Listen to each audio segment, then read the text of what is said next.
পেট নাই কোনো কাগজ নাই না বাড়াবাড়ি করতেছি কোনো কাগজ নাই আপনি দেখেন নাই আচ্ছা আপনি তো চাইছে হাত ঢুকাইছিল আর জীবনে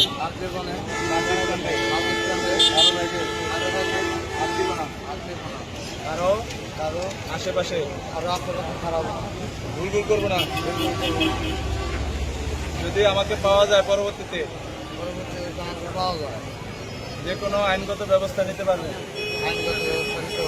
এতে আমার কোনো আপত্তি থাকিবে না।